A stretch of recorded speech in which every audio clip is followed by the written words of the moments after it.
अस्सलाम वालेकुम दोस्तों, आप देख रहे हैं स्किल। मैं हूं मज़हर इकबाल। दोस्तों, आज की वीडियो आप लोगों के लिए इंतहाई मुफीद है और हर बंदे के लिए इक्वल फ़ायदेमंद है।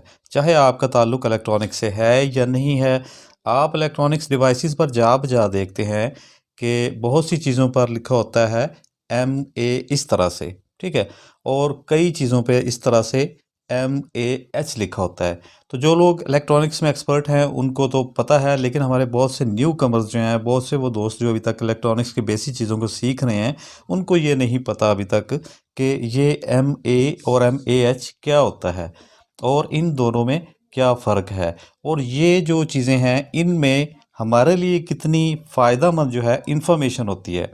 तो आज की वीडियो में इंशाल्लाह हम इन दोनों चीज़ों को मुकम्मल तफसील के साथ जानेंगे। तो इंशाल्लाह हस्ब रवायत मेरी आज भी यही कोशिश होगी कि इन चीज़ों को मैं आपके लिए इंतहाई आसान बना के पेश करूँ, ठीक है।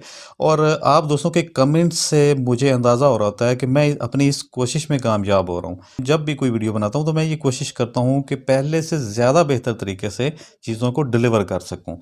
तो आप अब भी अपनी कमेंट्स की सूरत में हौसला अफ़ज़ाई जारी रखिएगा, इंशाल्लाह मैं अपना काम करता रहूँगा। और वीडियो को कहीं से भी स्किप ना कीजिएगा, क्योंकि जैसे-जैसे वीडियो जो है बढ़ती जाएगी, दिलचस्प होती जाएगी और एंड पे इंशाल्लाह बहुत मुफीद चीज़ें मैं आपसे शेयर करने लगा हूँ।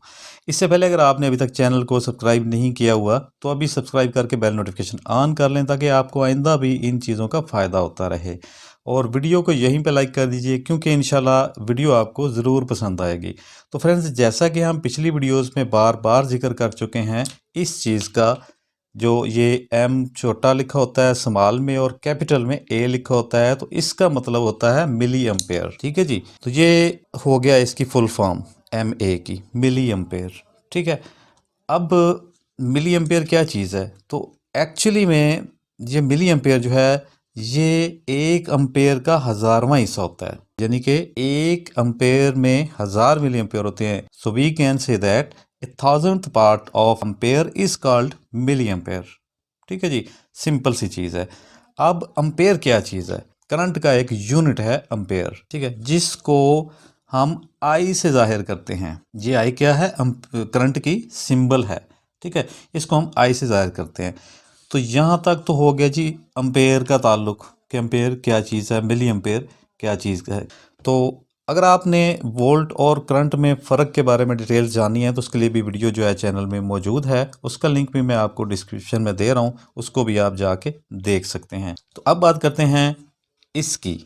तो ये है MAH, इसका मतलब ये होता है स्मॉल में M, कैपिटल में A और फिर स्मॉल में H। तो इसका मतलब होता है milli ampere per hour. Milli ampere, sorry ये स्लैश इधर लगानी थी, खैर आप समझ जाएं कि मिली एम्पेयर पर आवर, इसका मतलब आर का मतलब वही जो वॉच का एक घंटा होता है, इसी तरह मिली एम्पेयर पर आवर। तो मिली एम्पेयर पर आवर, जैसे मिली एम्पेयर जो है ये एक एम्पेयर का हज़ारवां हिस्सा होता है, वैसे ही एम्पेयर पर आवर का हज़ारवां हिस्सा मिली एम्पेयर होता है। एक एम्पेयर पर आवर में 1000 मिली एम्पेयर पर आवर्स होते हैं। तो यहाँ तक तो आपको क्लियर हो गया कि MA और MAH क्या होता है, इनमें क्या फ़र्क होता है, ठीक है जी। मिली एम्पेयर और मिली एम्पेयर पर आवर, ये हो गया MA और ये हो गया MAH। तो दोस्तों, अब इनमें फ़र्क की बात करते हैं, इन दोनों चीज़ों में क्या फ़र्क है। असल बात तो ये है ना कि हमने ये जानना है कि ये चीज़ें हैं क्या। दोस्तों, इन दोनों में क्या फ़र्क है, तो आपने देखा होगा कि ये जो लिखा होता है MAH, ये हमेशा बैटरीज़ के ऊपर लिखा होता है, ठीक है। MAH जो है ये हमेशा बैटरीज़ के ऊपर लिखा होता है, और MA यानी कि मिली एम्पेयर, ये डिवाइसेस पे लिखा होता है, आपके चार्जर्स पे लिखा होता है। अब डिवाइसेस या आलात में मिली एम्पेयर करंट की कंजप्शन बता रहा होता है। मिसाल के तौर पे आपके पास कोई डिवाइस है, ये एक मोबाइल है, तो इस मोबाइल का अगर करंट जो रिक्वायर है, इसने जितना करंट लेना है, तो इसकी वो होगी मिली एम्पेयर में इसकी रिक्वायरमेंट, कि इसको 200 मिली एम्पेयर करंट चाहिए, ठीक है। तो ये होगी इसकी रिक्वायरमेंट मिली एम्पेयर में। अब इस मोबाइल को करंट प्रोवाइड किस चीज़ ने करना है? इस बैटरी ने। तो इस बैटरी के ऊपर मैं आपको दिखा देता हूँ तो आप देख सकते हैं यहाँ पे 3.7 वोल्ट की ये बैटरी है और उसके साथ ही बैटरी की कैपेसिटी लिखी हुई है 1800 मिली एम्पेयर पर आवर। अगर इसको एम्पेयर पर आवर में कन्वर्ट करें तो ये बनेगा 1.8 मिली एम्पेयर पर आवर। तो इस जो मिली एम्पेयर पर आवर्स हैं इनका मतलब क्या है कि ये जो बैटरी है ये 1 घंटे में 1800 मिली एम्पेयर तरसील करेगी, करंट को सप्लाई करेगी। यानी कि जो भी बैटरी के ऊपर उसकी जो भी मेजरमेंट होती है लिखी हुई, तो 1 घंटे में उतने मिली एम्पेयर या एम्पेयर बैटरी जो है करंट को सप्लाई करती है। तो अब यहाँ पे आपको कैपेसिटी के वर्ड से एक और चीज़ क्लियर हो गई कि इस चीज़ की capacity milli ampere per hour में होती है कि ये 1800 मिली एम्पेयर 1 घंटे में करंट को सप्लाई करेगी इस डिवाइस के लिए। अब इस डिवाइस की रिक्वायरमेंट जो भी हो, 200 मिली एम्पेयर हो, जितनी भी हो, तो इसका ये मतलब नहीं होता कि ये 1 घंटा चलेगी उसके बाद डेड हो जाएगी। इसका मतलब है कि इसके करंट के सप्लाई करने की जो रफ्तार है वो 1 घंटे में इतनी है। क्लियर हो गया?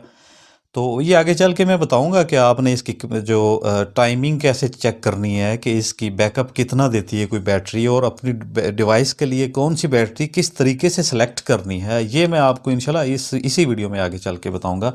एक और बैटरी मैं आपको दिखाता हूँ। तो इस बैटरी के ऊपर आप देख रहे हैं यहाँ पे 1.2 वोल्ट की बैटरी है और 1000 मिली एम्पेयर पर आवर लिखा हुआ है। तो इसका मतलब क्या हुआ कि ये battery 1000 milli ampere per hour current को सप्लाई करेगी किसी भी डिवाइस के लिए जिसके ऊपर ये इस्तेमाल हो रही है।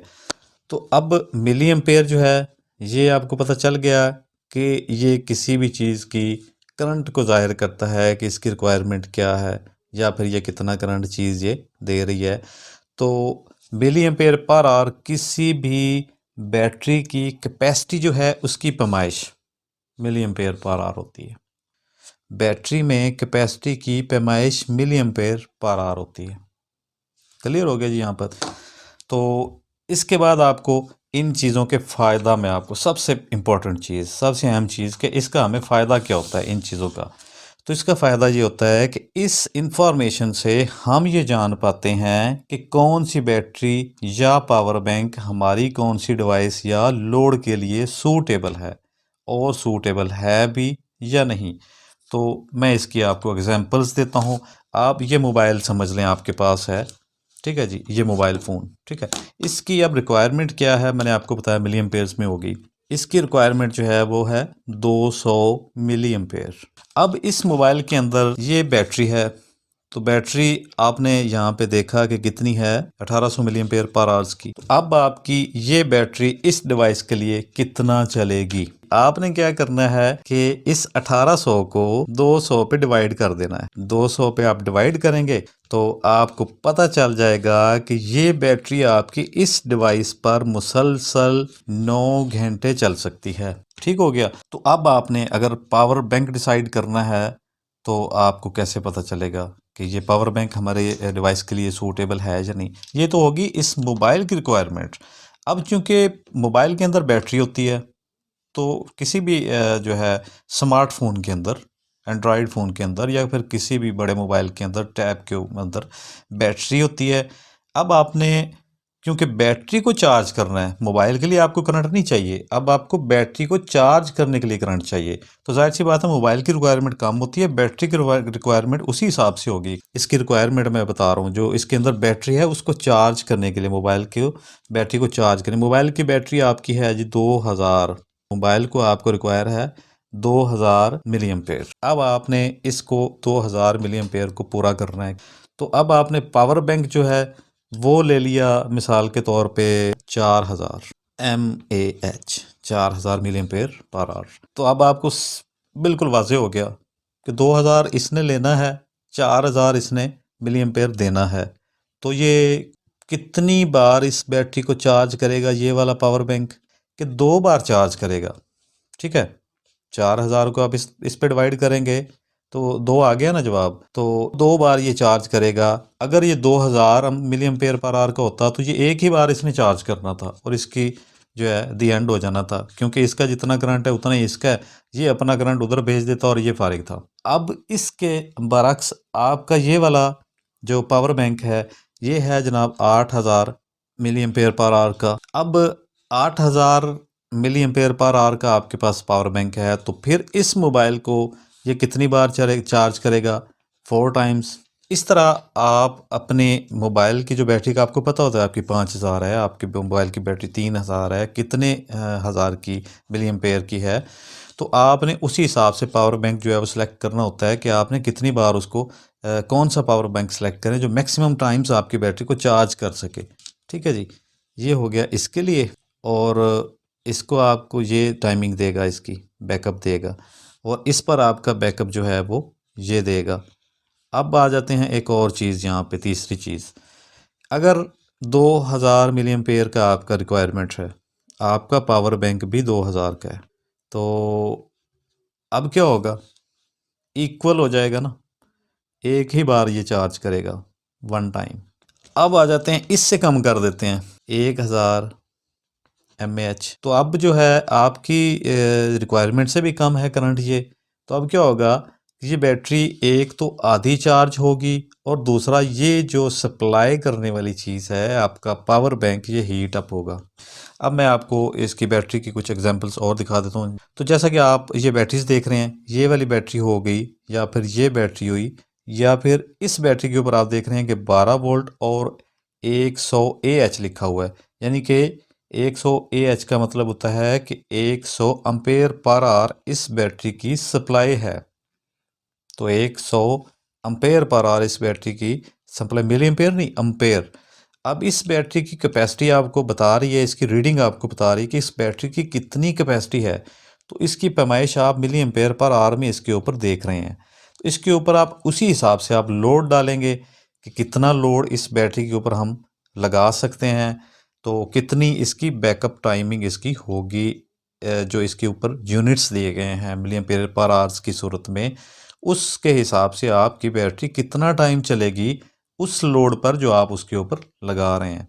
तो आपका लोड के साथ बैटरी के कंपैरिजन के लिए जो मुफीद चीज़ है वो आपको ये पता होनी चाहिए मिली एम्पेयर पर आवर क्या होती है।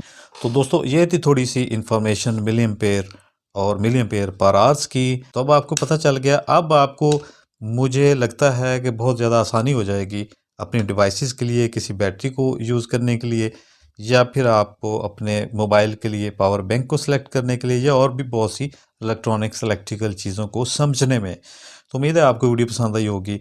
आखिर में एक बार फिर से कहना चाहूँगा, अगर चैनल को सब्सक्राइब नहीं किया तो सब्सक्राइब कर लें और वीडियो को लाइक कर दें। मिलते हैं किसी और टेक्निकल वीडियो के साथ। अपनी दुआ में याद रखिएगा। मज़हर इकबाल को दीजिए इजाज़त। अल्लाह हाफिज़।